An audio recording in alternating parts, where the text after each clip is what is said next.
आज Doubtnut app download करें। Doubtnut पर अपने सभी गणित, रसायन विज्ञान, भौतिक विज्ञान और जीव विज्ञान के डाउट्स का करो सफाया। बस प्रश्न की फोटो खींचो, एक ही प्रश्न को क्रॉप करो और तुरंत वीडियो सोल्यूशन पाओ। अभी डाउनलोड करें। नमस्कार दोस्तों, हमसे पूछा गया वैज्ञानिक पद्धति से आप क्या समझते हैं। तो देखो, यहाँ पर हम वैज्ञानिक पद्धति से क्या समझते हैं कि वैज्ञानिक पद्धति वो पद्धति होती है जिसमें प्रेक्षणों और तथ्यों के आधार पर, तो इसमें क्या करते हैं कि प्रेक्षण हमारे लेते हैं सबसे पहले, ठीक है। प्रेक्षण के बाद हमारा क्या होता है कि इससे हम निष्कर्ष निकालते हैं। तो उससे हम क्या करते हैं, निष्कर्ष निकालने के बाद कुछ नियम देते हैं।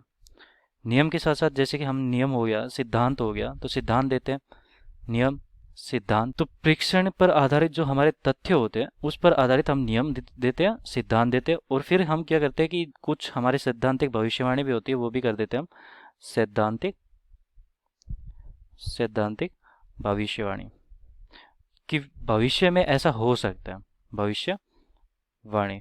तो जैसे कि प्रेक्षण के आधार पर हम कह सकते हैं कि कुछ हमारे पास जैसे प्राकृतिक घटनाओं का अध्ययन करते हैं तो हमें पता लग जाता है, जैसे ग्लोबल वार्मिंग का एक उदाहरण ले देखते हैं कि हमें यहाँ पर वैज्ञानिक से मतलब कि कुछ प्रेक्षण से हमें यहाँ पर पता लगा है कि जो हमारे भविष्यवाणी में मतलब कि ग्लोबल वार्मिंग की वजह से हो सकता है फ्यूचर में कोई प्रॉब्लम आ सके।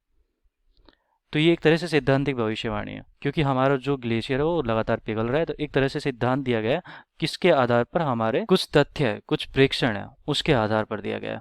तो नियम भी दिया जाता है, जहाँ पर जैसे न्यूटन का नियम दिया गया था तो कुछ प्रेक्षण के आधार पर ही दिया है। और सिद्धांत दिए गए जैसे कि हमारे यहाँ पर आइंस्टाइन का सिद्धांत दिया है।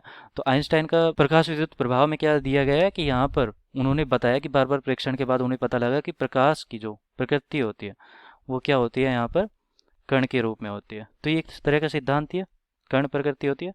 तो आइंस्टाइन ने क्या दिया था, प्रकाश विद्युत प्रभाव में बताया, प्रकाश विद्युत प्रभाव में।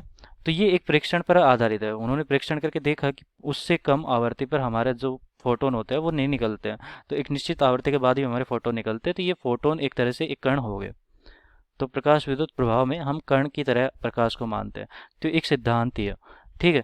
तो ये प्रेक्षण पर आधारित है। तो सारे के सारे यहाँ पर लिख सकते हो, इसकी परिभाषा भी लिख सकते हो, वैज्ञानिक पद्धति पद से आप क्या समझते हैं। तो प्रेक्षण पर आधारित तथ्यों के आधार पर कुछ नियम दिए जाते हैं, कुछ सिद्धांत दिए जाते हैं, और सैद्धांतिक भविष्यवाणी की जाती है, और कुछ तार्किक कारणों का भी पता लगाया जाता है। तो ये हमारा क्या कहलाता है, वैज्ञानिक पद्धति कहलाती है एक तरह से, कि इसी यहाँ पर हम क्या करते हैं, प्रेक्षण लेते हैं और फिर यहाँ पर कुछ सिद्धांत और नियम देते हैं। तो यहाँ पर देखो मैंने परिभाषा भी लिख दी कि वैज्ञानिक पद्धति क्या हुई कि प्रेक्षण पर आधारित तथ्यों, सिद्धांतों, तार्किक कारणों तथा सैद्धांतिक भविष्यवाणी मिलकर हमारे वैज्ञानिक पद्धति का निर्माण करती है।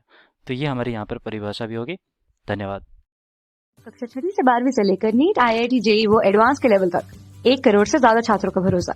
आज ही डाउनलोड करें डाउटनेट ऐप या व्हाट्सएप करें अपने सारे डाउट्स 8400 400 400 पर।